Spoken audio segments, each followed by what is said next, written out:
আমার নবীজি বলতেছেন, সাহাবী কেমন করে কি হলো বলো? বলছে, ইয়া রাসূলুল্লাহ, পেটের সন্তান 6 মাস, বউটা তার বাবার বাড়িতে চলে গেল, পাঠায়া দিলাম। যাওয়ার আগ দিয়ে শুধু একটা কথাই বলে দিলাম, শোনো, চলে যাচ্ছ, সন্তান ডেলিভারি তোমার চোখের সামনে হয়ে যাবে, আমি তোমাকে ফরমান জারি করে দিলাম, ছেলে হলে উঠায় নিয়ে আসবা, মেয়ে হলে পরে তুমি তোমার যখন ডেলিভারির সময় হয়ে যাবে গর্তের কিনারায় বসে থাকবে। সন্তান যদি জীবিত হয় দেখে নেবে, লিঙ্গ নির্ধারণ করবে ছেলে না মেয়ে, মেয়ে হলে পরে জীবন্ত পুঁতে গর্তের মধ্যে ফেলে আসবে, পাথর চাপা দিয়ে শেষ করবে।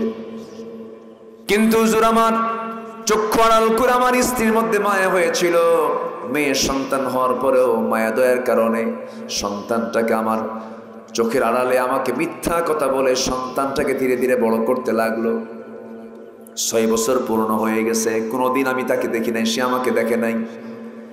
চট করে আমার সামনে একদিন দেখি, আমার মতো হাতের নখ, আমার মতো চোখ, আমার মতো কপাল, 2 ঘন্টা আগে মাহফিল বন্ধ করে দিয়েছে, নাটক করেছে। এমন রেকর্ডও আছে না নাই? এখন কি থানায় যাওয়া লাগে? চিন্তা করুন, তাহলে কোরআন শোনার জন্য কোথায় যাওয়া লাগতো? থানায়। মদ খাওয়ার জন্য যাওয়া লাগতো? সেই বন্দি দশা থেকে, সেই প্রতিকূল পরিবেশ থেকে, সেই জগদ্দল পাহাড় যিনি সরিয়ে দিয়েছেন এই জাতির মাথা থেকে, সেই মহান রবের শানে বলছি আলহামদুলিল্লাহ। চিৎকার মেরে বলছি আল্লাহুম্মা ইন্নী আসআলুকা আল হুদা ওয়াত তুকা ওয়াল আফাফা ওয়াল গিনা। সবাই বলি আল্লাহুম্মা লাকা আসলামতু ওয়া বিকা আমানতু ওয়া আলাইকা তাওয়াক্কালতু। সবাই বলি আল্লাহুম্মা আইন্নি আলা যিকরিকা ওয়া শুকরিকা ওয়া হুসনি ইবাদাতিকা।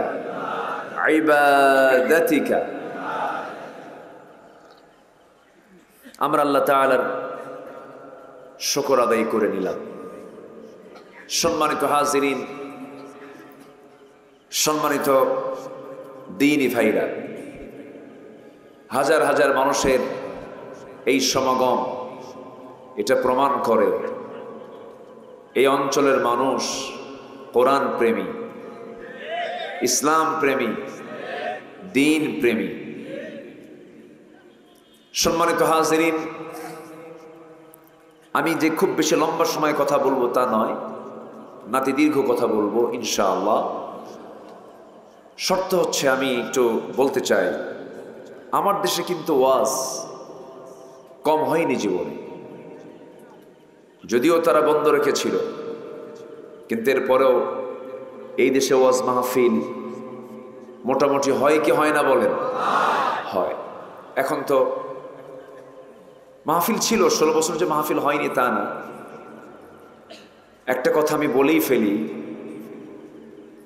দীর্ঘ 16 বছরে বিগত জালিম সরকারের যারা সুযোগ সুবিধা বেশি গ্রহণ করেছে, ওদেরকে আপনি কি বলবেন বলেন? আমি বলবো না, আপনি বলেন।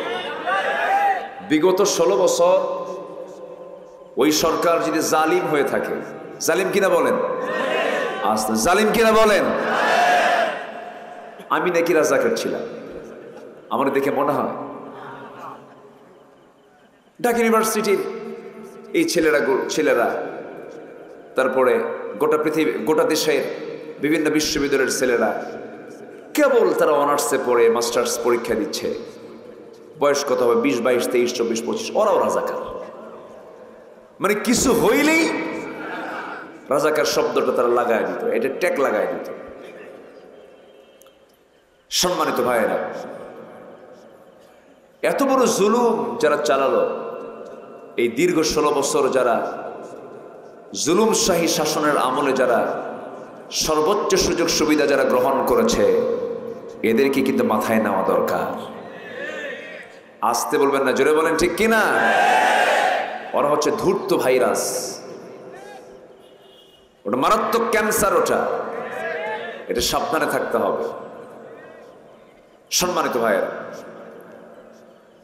সম্মানিত বন্ধুগণ, আমি সেখান থেকে কথা বলতে চাই। আমরা এখানে এসেছি, পোস্টারে লেখা থাকে, এই পোস্টারে লেখা আছে কিনা জানি না, অনেক জায়গায় লেখা থাকে, যুক্ত মাহফিলে উপস্থিত হয়ে দোজাহানের কামিয়াবি হাসিল করুন, লেখা থাকে না? এইভাবে লেখা থাকে অনেক জায়গায়। দোজাহান মানে কি বলেন? দুটো কালকে বোঝানো হয়েছে, একটা ইহকাল, আরেকটা কি বলেন? পরকাল। আমরা এখন কোথায়, কোন কালে আছি? কিন্তু আমরা বই শিখছি কাল কয় প্রকার বলেন? তিন প্রকার, বর্তমান না অতীত, বর্তমান, ভবিষ্যৎ। কিন্তু কোরআন বলে দিচ্ছে কাল কয় প্রকার? ওয়ালাল আখিরাতু খায়রুল লাকা মিনাল উলা। দুনিয়ার কালের চাইতে পরকালটাই হলো শ্রেষ্ঠ, অবশিষ্ট। বলি আল্লাহু আকবার। সেই পরকালে যে আমরা যাব, আল্লাহর কাছে ধারণা দিব। কত স্বপ্ন, আমেরিকা কেমনে যাওয়া যায়, ইউরোপে কেমনে যাওয়া যায়, অস্ট্রেলিয়াতে কেমনে যাওয়া যায়, কত স্বপ্ন মানুষের কল্পনায় আঁকতে থাকে। কিন্তু সেই স্বপ্নগুলোর মাঝে যদি মূল স্বপ্ন, মেইন স্বপ্ন যদি আঁকতো, আমি জান্নাতটা যাব কেমনে, আমার আখিরাতটা কেমনে ক্লিয়ার হবে, এই কনসেপ্ট যে বান্দার মধ্যে বদ্ধমূল হবে, সেই বান্দাই হবে আমার দেশের একজন ফার্স্ট ক্লাস নাগরিক। ঠিক কিনা? মানুষ ভালো হবে প্রশাসন দিয়ে নয়, মানুষ ভালো হবে কোন আইন কানুন দিয়ে মানুষকে ভালো করা সম্ভব নয়। মানুষের দিলের মধ্যে ঢুকায় দিতে হবে কার ভয়? আসতে বলবেন না, কার ভয়? আল্লাহর ভয়। সম্মানিত ভাইয়েরা, তো আমরা দুনিয়া চাই না আখিরাত চাই? ভালো করে বলবেন, দুনিয়া চাই না আখিরাত চাই? আখিরাত চাই। কিন্তু যারা বলেছিল ভিশন 2021, আবার সেখান থেকে এক্সটেন্ড করে তারা বলে ফেলল 2041, 2021 থেকে ঠেলে নিয়ে চলে গেছে কোথায়? কিন্তু এখন কোন সাল? হ্যাঁ, 24। তাহলে 24 আর 41 পেতে এখনো কত? 17 বছর। আর ছিল এলা কত বছর? 16 বছর। ফেরাউন বেঁচে ছিল 1600 বছর। ফেরাউন ছিল 1600 বছর, এরা ছিল 16 বছর। আচ্ছা, সংখ্যা মিলল কেমনে বুঝলাম না। সংখ্যা কিন্তু মিলে গেছে, সংখ্যা মিলছে না? সংখ্যা মিলছে। ওটা ছিল বিগ ফেরাউন এবং ম্যান ফেরাউন, আর এটা হচ্ছে মিনি ওমেন ফেরাউন। আসতে বলবেন না, জোরে বলুন ঠিক কিনা? আয়না ঘর বানিয়েছিল, আয়না ঘর। ওখানে কিন্তু আয়না নাই, নাম দিছে। আমি নিজে গিয়েছি, দেখেছি। দুজন ছিলেন বন্দী অবস্থায়, তাদের সঙ্গে কথা বলেছি। সাধারণ কোনো ব্যক্তি না তারা। এদেশের সেনা কর্মকর্তাদের ইতিহাসে বর্তমান সেনাবাহিনীরও তিনি শিক্ষক। ব্রিগেডিয়ার জেনারেল আব্দুল্লাহিল আমান আজমি, দীর্ঘ 8 বছর। উনি বললেন, আল্লাহর দেওয়া নিয়ামত, সূর্যের চেহারা আমাকে দেখতে দেয়নি ওরা। অপরাধ কি? অপরাধ হলো তিনি হকের পক্ষে কিছু কথা বলেছেন, মানবতার পক্ষে কিছু কথা বলেছেন, ন্যায়ের পক্ষে কিছু কথা বলেছেন। সম্মানিত ভাইয়েরা, একটা কথা আছে, সকল স্বাধীনতা দেবার আগে জাতিকে দিতে হবে আগে কথা বলার স্বাধীনতা। সেই স্বাধীনতা কি ছিল? আসতে বলবেন না ছিল? এই 16 বছরে জেলখানায় বেশি ছিল কারা বলেন তো? সব আলেমরা? সব আলেমরা না। যারা যারা যায় নাই তাদের যাওয়ার আর সম্ভাবনাও নাই। আর যাবেন কোন দিন? কোন দিন যাবেন আর আপনারা? এর চান্স তো ছেড়ে হারায় ফেলছেন আপনারা। এই চান্স তো আর নাই। সম্মানিত বন্ধুগণ, যে অত্যাচার, যে জুলুমগুলো তারা চালিয়েছে, এটা নির্মম, পাশবিক, অমানবিক। আমাকে 2018 সালে চট করে ধরে নিয়ে চলে গেল, জেলখানায় ঢুকালো। জেলখানায় ঢোকা মাত্রই দেখে এক বুড়া চাচা, 85 বছর বয়স, আমারে দেখি সালাম দিয়ে বলে, হুজুর আপনি ভিতরে ঢোকাতে আমি খুব খুশি হয়েছি। বললাম যে আপনি খুশি হবেন কেন? এটা কি খুশির জায়গা? বলতেছে, ওয়াজ শুনি দূর থেকে, মোসাফা করতে পারি না, কাছে একটু বসতেও পারি না। আল্লাহ কেমনে মিলাই দিল, আপনি একদম কাছাকাছি চলে আসছেন, খুব খুশি হয়েছে। তো বললাম, চাচা আপনার মামলা কি? বিস্ফোরক। বললাম, বিস্ফোরক আপনি বোঝেন? বাবা বিস্ফোরক তো বুঝি না, মামলাটাও বোঝে না। বিস্ফোরক হচ্ছে বোমা মারার জন্য, ককটেল মারার জন্য যে হাতগুলো প্রস্তুত থাকে, এরকম যারা করে এদেরকে এই মামলাগুলো দিয়ে দেয়। বলেন তো 85 বছরের হাত কি ফিটনেস ঠিক থাকে? হাত ঠিক আছে? মামলা দিয়ে দিছে তারে ওই নামে। এই ক্যামেরাম্যান একটু দেখে শুনে কইলেন, খুব ডিস্টার্ব হচ্ছে না? আচ্ছা শোনেন, এই যারা রেকর্ড করতেছে, এখানে তো খুব কম সংখ্যক ক্যামেরাই আসছে, এরা যে রেকর্ড করতেছে, এই রেকর্ডগুলো আগামীকালকে গোটা পৃথিবীতে কোটি কোটি মানুষের কাছে চলে যাবে। তো সবই তো ঠিক, আবার এরকম করেন কেন? তো ওটা তো আর মানুষ না, ওটা মেশিন। আচ্ছা থামেন, এখন এই রেকর্ডটা করার জন্য সামনে তো রাখতে হবে ওরে। এখন 2-1 মানুষের যদি একটু কষ্ট হয়, একটু মাথা পেতে নিতে হবে। সবই ঠিক, এটা যেন মনে থাকে। ব্যাস আওয়াজ দিবেন না। এখানে আওয়াজ হবে এখন কয়জনের? মসজিদে আওয়াজ হয় কয়জনের? আর বাজারে আওয়াজ হয় জনে জনে, আর মসজিদে আওয়াজ হয় একজনে। এটাই হচ্ছে বরকত আর রহমতের কারণ। বলি আলহামদুলিল্লাহ। মসজিদে আওয়াজ হয় কয়জনে, মাহফিল আওয়াজ হয় কয়জনে, আর বাজারে আওয়াজ হয় জনে জনে। এই জন্য আহাব্বুল বিলাদি ইলাল্লাহি মাসাজিদুহা, আল্লাহর কাছে প্রিয় জায়গা হলো মসজিদ। কেন? রহমতের জায়গা। বলি আলহামদুলিল্লাহ। সম্মানিত ভাইয়েরা, তাহলে আমাদের যদি মূল টার্গেট যদি হতো আখিরাত সবার, এমন চিত্র কি আমার দেশে দেখা লাগতো? আসতে বলবেন, দেখা লাগতো? আখিরাতে বিশ্বাসী মানুষ কি 2041 সালে টার্গেট দেয়? মালাকুল মউতকে আটকে রাখে? হ্যাঁ, মালাকুল মউতকে আটকে রাখছে, 2041 মধ্যে তুই আসবি না, আটকে রাখছে। সম্মানিত ভাইয়েরা, সকল পরিকল্পনার মূল পরিকল্পনাকারী তিনি কে? আসতে বলবেন না, তিনি কে? আল্লাহ তাআলা। আল্লাহ রাব্বুল আলামিন বলেন, ইন্নামা আমরুহু ইযা আরাদা শাইআন আন ইয়াকুলা লাহু কুন ফায়াকুন। জোরে বলুন আল্লাহু আকবার।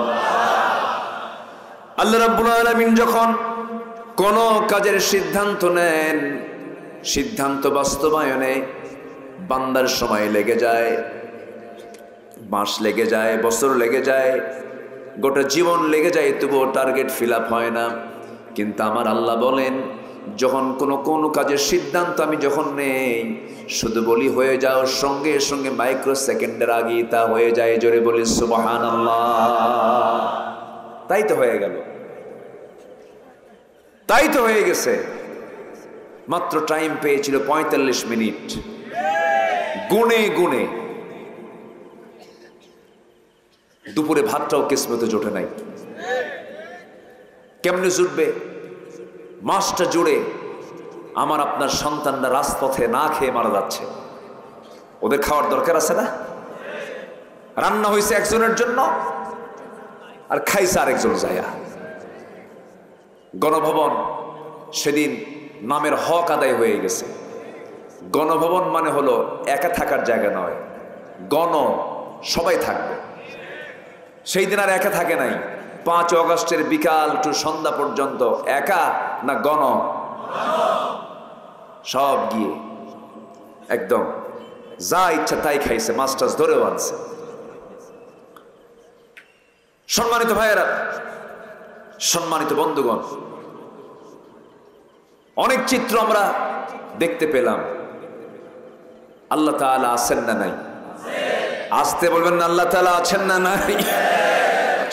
আগেও ছিলেন, ভবিষ্যতেও থাকবে। এটা একটা আয়াত, কিন্তু আমরা শুনি, কিন্তু এটা একটা আয়াত। আল্লাহ রাব্বুল আলামিন বলেন, হুয়াল আউয়ালু ওয়াল আখিরু ওয়াল যাহিরু ওয়াল বাতিন ওয়া হুয়া বিকুল্লি শাইইন আলীম। জোরে বলুন আল্লাহু আকবার। তিনি প্রকাশ্য, তিনি গোপন, তিনি প্রথম, তিনি শেষ, সকল ক্ষমতার একমাত্র উৎস তিনি আমার কে? আল্লাহ পাক। সম্মান তিনিই দেন, আবার তিনি বেইজ্জত করেন। হায়রে, আমাদের নামে তালিকা করলো বছর 2 আগে, 116 জন আলেমের তালিকা করলো, 116 জন। এর মধ্যে আমার নামটাও ছিল। আমারও কালামানিক বলে নাই। কালামানিকের নাম শুনছেন তো? এই কালামানিক 116 জন আলেমের তালিকা করেছে, এর মধ্যে আমার নামটাও ঢুকাইছে। তো প্রশ্ন করা হলো, বলে যে উস্কানিমূলক কথা কয়, নাশকতার সৃষ্টিকারী, বিভিন্ন ধরনের তুলে নামগুলো তালিকা করেছিল। দম্ভ ভরে বলেছিল, আমি নিজে সাইদির ফাঁসির রায় দিয়েছি। কত বড় জালিম হতে পারে চিন্তা করুন। কি তার নির্মম পরিহাস! পালানোর জন্য রাস্তা পায় নাই। সিলেটের মাটিতে গিয়ে কলার পাতায় শুয়ে আছে, দাড়ি ছিল না, দাড়িটাও রাখছে, দাড়ি বড় হয়ে গেছে। সিলেটবাসীকে আমি ধন্যবাদ জানাই। সিলেটবাসী তারে ধৈর্য মোটামুটি বিসি সাইজ করছে। বদমাইশ। আল্লাহ আছেন না নাই? ইতিহাস থেকে শিক্ষা নিন। আলেমরা কোনোদিন পালায় নাই। যাদেরকে রাজাকার বলে গালি দিয়েছে তারা কেউ পাকিস্তান যায় নাই, বরং যারা গালি দিয়েছে রাজাকার বলে তারাই সব ভারতে গিয়ে পালিয়ে বসে আছে।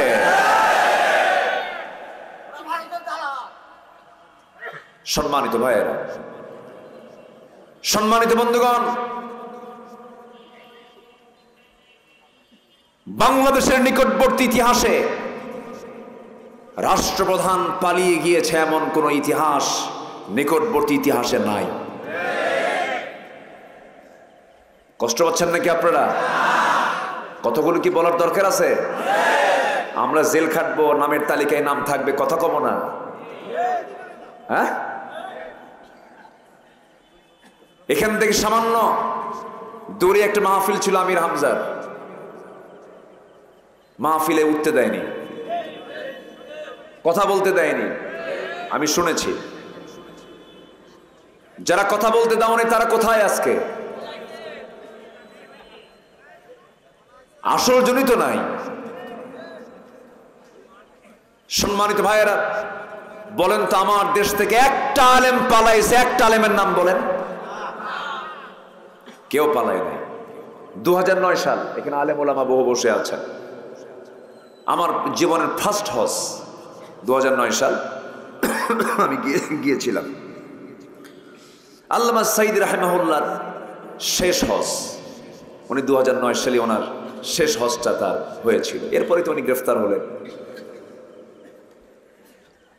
2009 সালে উনি হজে গেলেন। ওনাকে বলা হলো, হুজুর দেশের ট্রাইব্যুনাল গঠন হচ্ছে, মামলা হচ্ছে, আপনি আসামি হবেন, আপনি কি জেলে ঢুকতেই হবে, উপায় নাই, আপনি দেশে থাকুন।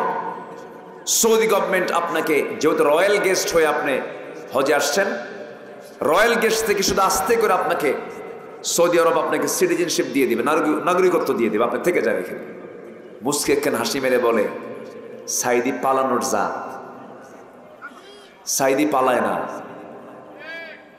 আমার দল, আমার কর্মীরা, আমার দলের নেতা কর্মীগুলো দেশে জেল খাটবে, মামলা খাবে, আর আমি আরামে বিদেশের মাটিতে বসে থাকবো, এমন শিক্ষা আমার রাসূল দেন নাই। দেশে এসেছেন বীরের মতো। 30 জুন 2010 গ্রেফতার হয়েছেন এবং 2023 সালের 13 আগস্ট মৃত্যুর শেষ নিঃশ্বাস পর্যন্ত আল্লাহর সন্তুষ্টি নিয়ে হাসি মুখে দুনিয়া থেকে বিদায় নিয়েছেন। এত সস্তা, ইমানটাকে টিকে রাখা এত সস্তা বিষয় নয়।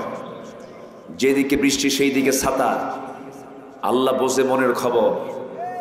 ইন্নাল্লাহা লা ইয়ানজুরু ইলা সুওয়ারিকুম, আল্লাহ তোমাদের চেহারা দেখবেন না, বেশভূষা শুধু দেখবেন না, আল্লাহ দেখবেন ওয়ালাকি ইয়ানজুরু ইলা কুলুবিকুম ওয়া আমালিকুম, তোমাদের অন্তর দেখবেন, তোমাদের আমলনামা দেখবেন। সম্প্রতি যশোরের একটা মাহফিলে খুব ভালো লেগেছে। আমার শ্রদ্ধেয় ভাই আল্লামা মামুনুল হক হাফিজাহুল্লাহ, তিনি একটা কথা বলেছেন।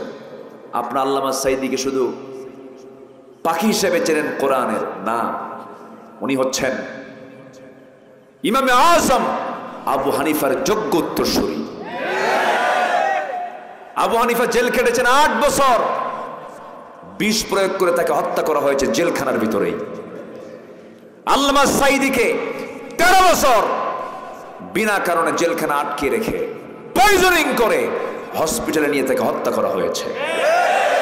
তাফসীর মাহফিলের এই প্ল্যাটফর্ম থেকে মাহফিলের শুরুতেই সুস্পষ্ট জানান দিতে চাই, অবিলম্বে ওই মেডিকেল টিম সহ এই হত্যার পরিকল্পনাকারী যারা ছিল প্রত্যেকের তালিকা করে সবাইকে গ্রেফতার করা হোক, চূড়ান্তমূলক শাস্তি নিশ্চিত করা হোক। রাজি আছেন কারা কারা? হাত উঁচু করে দেখা।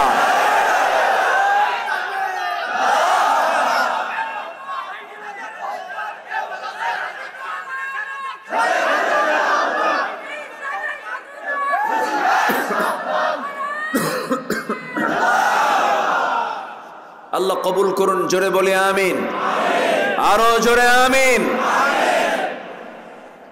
সম্মানিত ভাইয়েরা, আবার এমন আলেম আমার দেশে আছে, আল্লামা সাইদিকে ফাঁসি দেওয়ার জন্য গণজাগরণ মঞ্চ গড়ে তুলেছিল শাহবাগে। সেখানে গিয়ে কিছু আল্লামা নামধারী ব্যক্তিরা সেই জায়গায় গিয়ে বলেছে, এই জায়গায় এসে আমি আমার জীবনের শ্রেষ্ঠ আমল করতে পেরেছি। যদি ভুল বুঝেন এখন আল্লাহর কাছে মাফ চান, নচেত জাতি ক্ষমা করবে না। ঠিক কিনা? ক্ষমা চান। কিছু কিছু ভুল তো বান্দার হয়েও যায়। সম্মানিত ভাইয়েরা, আসুন ধীরে ধীরে আমরা একটু আলোচনার দিকে যাই। অনেক আবেগ ছিল। এবছর এই অঞ্চলে আমার ফার্স্ট মাহফিল। আমার ভাইজান, আমার মুসল্লি, ঢাকায় একসঙ্গে নামাজ পড়ি আমরা। আমি পড়াই, উনি পড়েন, এই তো একই, তো কাজ তো একই। তো এসেছি আপনাদের এলাকায়, রাগ করেন নাই তো? রাগ করেন নাই তো? খুশি হয়েছেন তো? বলি আলহামদুলিল্লাহ। রাগ করা যাবে না, তবে শত্রুকে ক্ষমা করাও যাবে না, মুনাফিককে ক্ষমা করা যাবে না। মুনাফিককে ক্ষমা করলে পরে আপনি কোরআন বিরোধী হয়ে গেলেন। জাহিদিল কুফার ওয়াল মুনাফিকিন ওয়াগলুয আলাইহিম। মুনাফিকদের ব্যাপারে নরম না কঠোর? নরম না কঠোর? এরা যে কোনো মুহূর্তে চরিত্র পাল্টায় ফেলে। এদের ব্যাপারে আমরা সতর্ক থাকবো। জোরে বলি ইনশাআল্লাহ। একটু আমার দিকে তাকান। তাহলে আমরা দুনিয়া চাই না আখিরাত চাই? দুনিয়া না আখিরাত? কিন্তু কোরআনে আল্লাহ তাআলা আগে চাইতে বলছে কি, দুনিয়া না আখিরাত? ভালো করে কর। আখিরাত না দুনিয়া? হ্যাঁ, দুটেই বলো।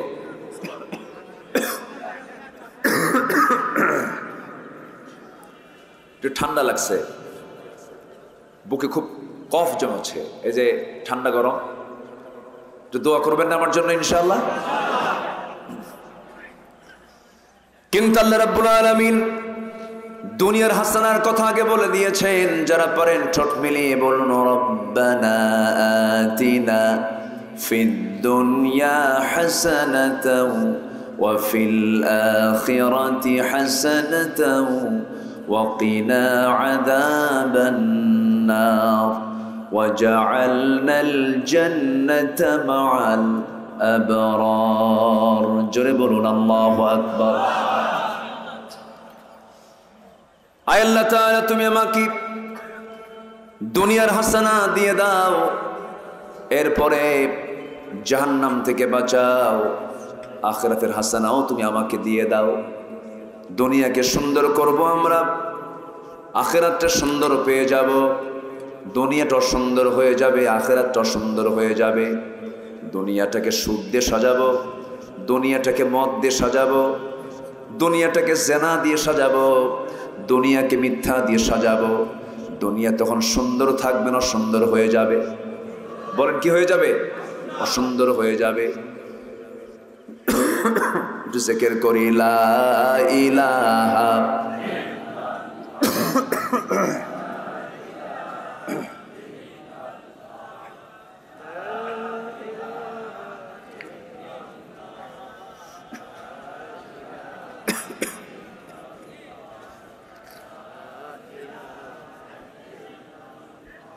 আরো জোরে লা ইলাহা, আরো জোরে লা ইলাহা,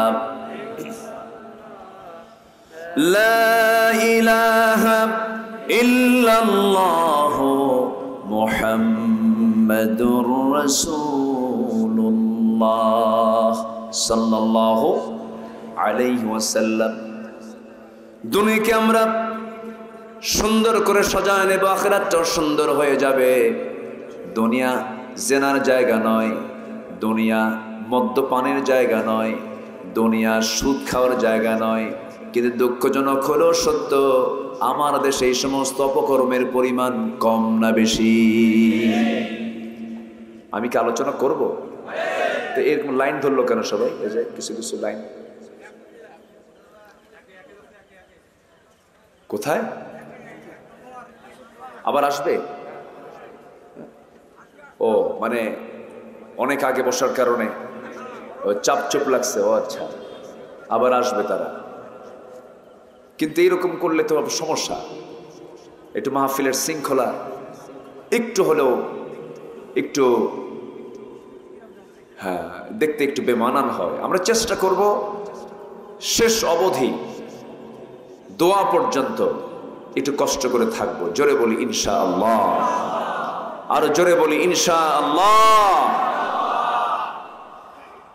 তাহলে দুনিয়াকে সুন্দর করতে গেলে হারাম কাজ দিয়ে সুন্দর হবে না হালাল কাজ দিয়ে সুন্দর হবে?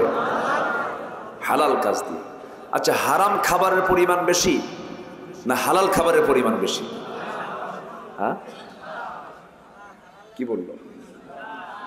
হালাল খাদ্য বেশি না হারাম খাদ্য বেশি? হালালই বেশি। হুররিমাত আলাইকুমুল মাইতাতা ওয়াদ-দামা ওয়া লাহমাল খিনজির। হারামের তালিকা কিন্তু খুব একটা লম্বা না, কম, কিন্তু যে ও শুয়োরের মাংসের কাছে শীত হয়ে পড়ে আছে কিনা বলেন?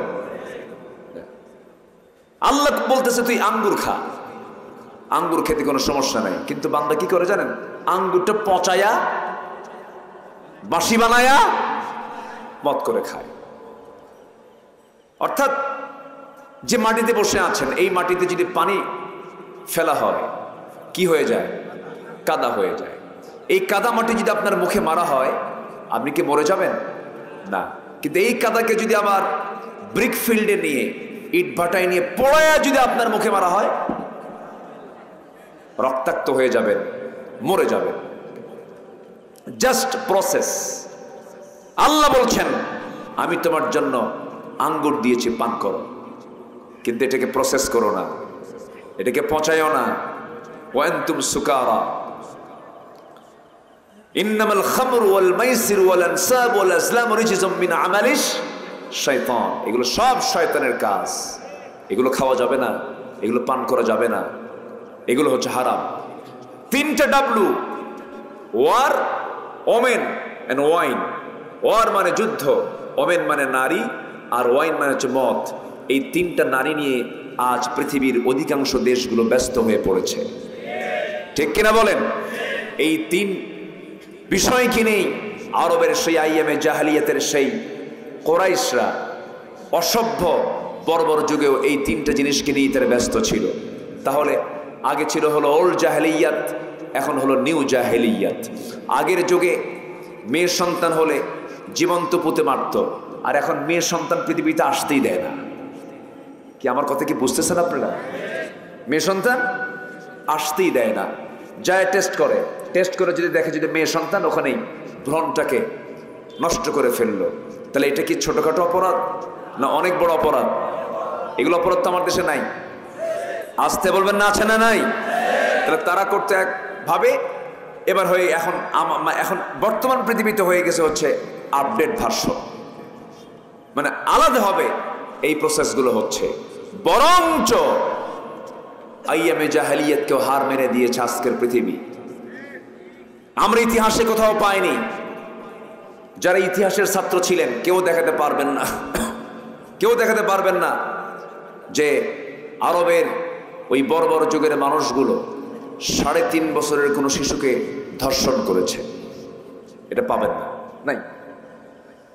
মরা লাশ কবর থেকে তুলে ধর্ষণ করা হয়েছে, লাশটাকে মর্গে রাখা হয়েছে, মর্গে রাখা লাশের উপরে জেনা করা হয়েছে, ধর্ষণ করা হয়েছে। এমন চিত্র, এমন ইতিহাসকে আমরা কোনো ইতিহাসে পাইছি? পাই নাই। তাহলে এই চিত্র কেন? এই চিত্র চিত্রায়িত হওয়ার মূল কারণ হলো গোটা জাতি আজকে এই কোরআন থেকে কাছে না দূরে? আসতে বলবেন না, কাছে না দূরে? এই কিতাব থেকে দূরে থাকা মানে কি? আল্লাহ থেকেও আসতে, আল্লাহ থেকেও, আল্লাহর ভয় থেকেও দূরে থাকা। আমার বন্ধুগণ, এই জন্য এই কিতাবের সঙ্গে সম্পর্ক রাখতে হবে। সবার আগে এই কিতাবকে আত্মস্থ করার চেষ্টা করতে হবে। আখিরাতের প্রস্তুতির জন্য, পরীক্ষায় যেমন পরীক্ষা দিতে গেলে প্রস্তুতির জন্য কিসের প্রস্তুতি নিতে হয়? বইয়ের প্রস্তুতি নিতে হয়, পড়ার প্রস্তুতি নিতে হয়। তেমনি জান্নাত পেতে গেলে না পড়ে, না জেনে, না বুঝে জান্নাত মিলবে না। সেই সিলেবাস হলো একটা মাত্র সিলেবাস। জান্নাতে যাওয়ার সিলেবাস কয়টা বলেন? আর হাদিস কি? হাদিস এর ব্যাখ্যা, হাদিসের ব্যাখ্যা। তাহলে মূলত সিলেবাস কয়টা? একটা। এই সিলেবাস হলো জান্নাতে যাওয়ার সিলেবাস। সবাইকে শিখতে হবে, জানতে হবে। হয়তো অনেকে একটু মনে মনে চিন্তা করতেছে, হুজুর এই বুড়া বয়সে আপনি কি চিন্তা মাথার মধ্যে ঢুকাই দিয়ে এখন পড়বো কেমনে? আমার বন্ধুগণ, আমার নিজের চোখে দেখা, আমি আমার নিজের হাতেও মাথায় দাস্তারবন্দি দিয়েছি। 5 থেকে 6 বছর বয়স, অথচ তার সিনার মধ্যে 30 পারা কোরআন মুখস্থ। জোরে কোন সুবহানাল্লাহ। কে দিয়েছেন? আসতে বলবেন না, কে দিয়েছেন? তাহলে কোরআন জানার দরকার। আলেমের না সবার? আলেমের না সবার? হাফেজের না সবার? সবার। কোরআন সবাইকে শিখতে হবে।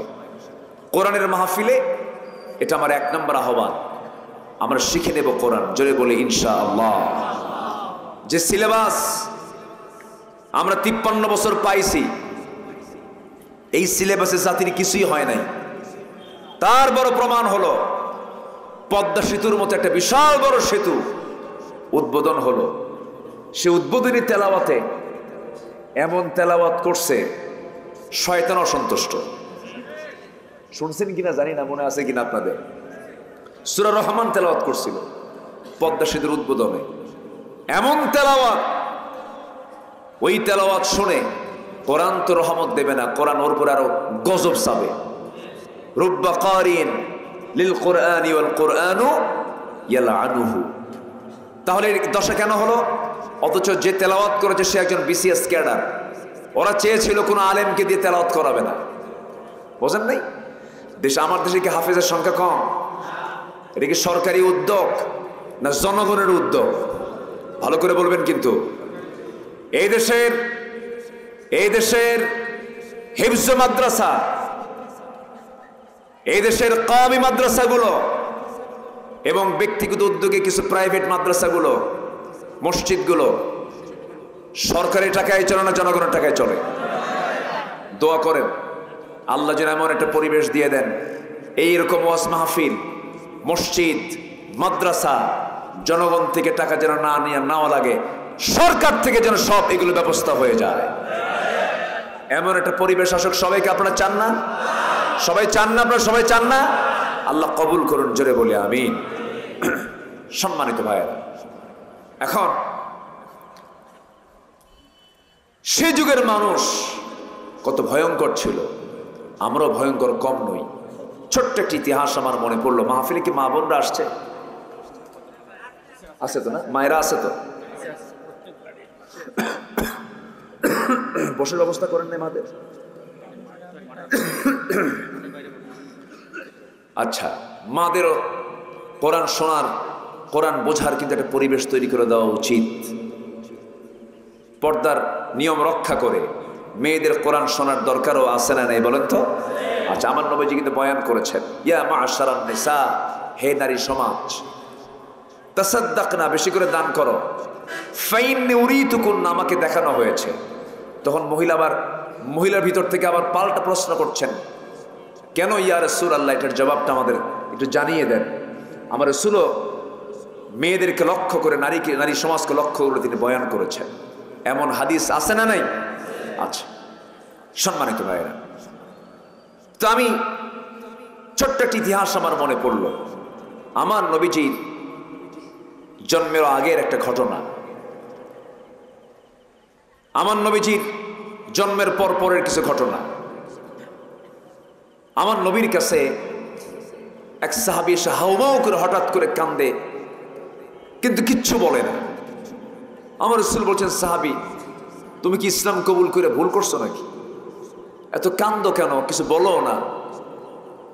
সাহাবী বলছে, হুজুর ইসলাম তো কবুল করলাম ঠিক আছে, কিন্তু আমার কাছে মনে হচ্ছে আপনি বলেছেন আমার সব গুনাহ মাফ হয়ে গেছে, কিন্তু আমার মনে হয় একটা গুনাহ আমার মাফ হয় নাই। কি গুনাহ মাফ হয় নাই বলো তুমি, আমাকে একটু খুলে বলো। সুশ্রী চেহারার, সুন্দর চেহারার সেই সাহাবী আমার নবীর সামনে হাঁটু দুটো গেড়ে দিয়া কাঁদা কাঁদা কণ্ঠে আর কাঁপতেছেন, কাঁপা কাঁপা কণ্ঠে বলছেন, ইয়া রাসূলুল্লাহ, আল্লাহর কসম করে বলি শিরকিয়াতের কারণে বড় একটা অপরাধ আমি করে ফেলেছি। আমি আমার নিজ হাতে, আমি আমার কন্যা সন্তানকে আমি নিজের হাতে খুন করেছি।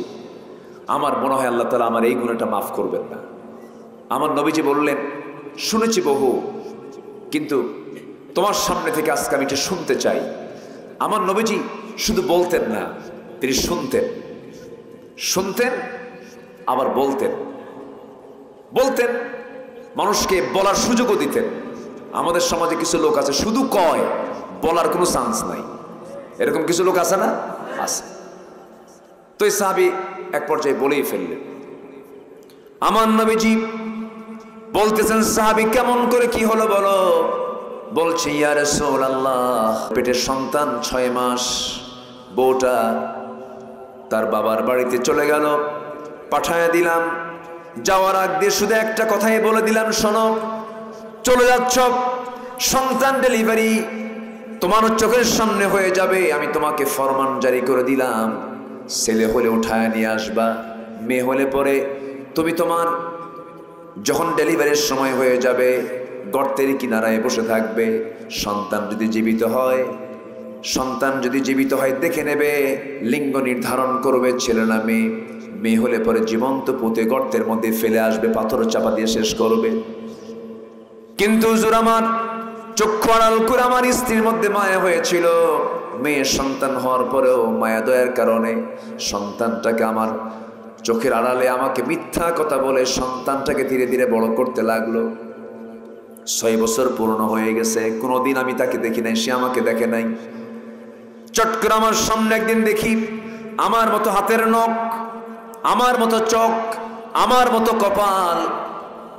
আমার সন্দেহ লেগে গেল, চট করে হাতটা চেপে ধরে বউয়ের সামনে গিয়ে দাঁড়ায় বললাম, সত্যি করে বলো তো। বউটা কান্দে আর বলে, স্বামী আমার, আপনার সম্পদ আমি কেমন করে আড়াল করবো, সন্তানটা আমাদের ঔরসের সন্তান। কিচ্ছু বললাম না, আমি ভিলেন হয়ে গেলাম, আমি বড় একজন খুনি হয়ে গেলাম। হুজুর, অভিনয় করে করে নানির বাড়ির কথা বলে মেয়েটাকে সাজগোজ করে নিয়ে তার মার কাছ থেকে নিয়ে চলে গেলাম ফুসলায়া। জঙ্গল পার হয়ে গর্ত খনন করব, কোদাল নিয়ে গর্ত খনন করা শুরু করেছি দুপুরবেলা। মেয়েটার মুখ ছোট হয়ে গেল, বলছে, আব্বা তুমি এই জায়গায় গর্ত খনন কেন করো, তুমি কি আমাকে নানির বাড়ি নিয়ে যাবা না? কিচ্ছু বললাম না, অভিনয় করে করে গর্ত খনন শেষ হয়ে গেল। আমার মেয়েটা দেখলাম আমি যখন কোদাল দিয়ে যখন গর্ত খনন করি, গামছা দিয়ে আমার গোটা দেহের সমস্ত ঘামগুলো ঝরে সুন্দর করে মুছে মুছে দিচ্ছে। চোখ কচি কচি নখ দিয়া মুখের মধ্যে দাড়ির মধ্যে নখ ঢুকায়া বালুগুলো সাফ সাফ করে দিচ্ছে। আমি কিচ্ছু বলতে পারলাম না। শিরকিয়াতের কারণে গর্ত খনন যখন শেষ হয়ে গেল, মেয়েটাকে বললাম, মা দেখো তো, উকি মেরে দেখো তো গর্ত খনন কেমন হয়েছে। আমার মেয়েটা একটা মুচকি হাসি মারছে। হুজুর, এই কথা আমি বারবার চিন্তা করেও ভুলতে পারি না।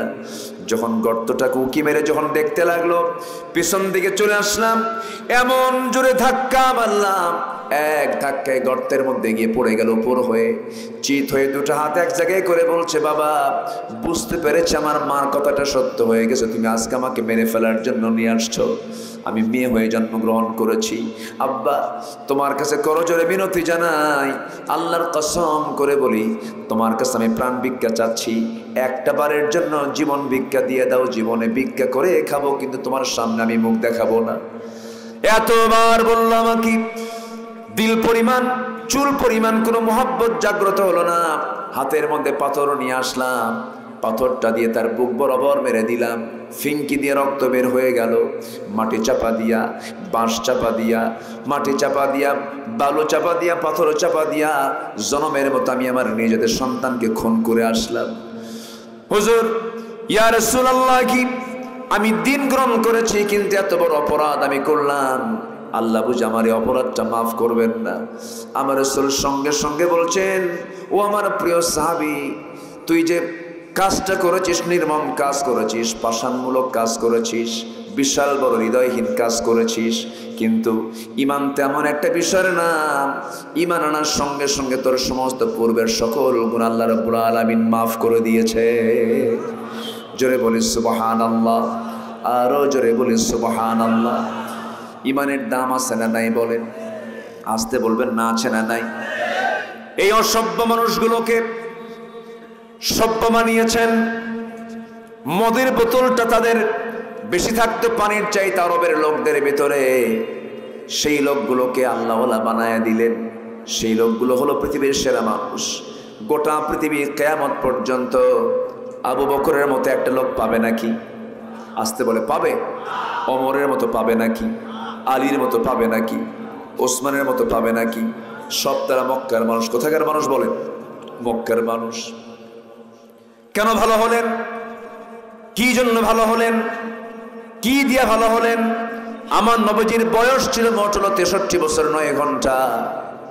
40 বছর পর্যন্ত তার সামনে কোরআনটা আসেই নাই। এই 40 বছর আমার নবী যে বসেছিলেন না, চেষ্টা করেছেন কিন্তু ব্যর্থ হয়েছেন, পারেন নাই। কিন্তু পরের 23 বছরও যে তিনি পেয়েছিলেন, সাথে ছিল কোরআন।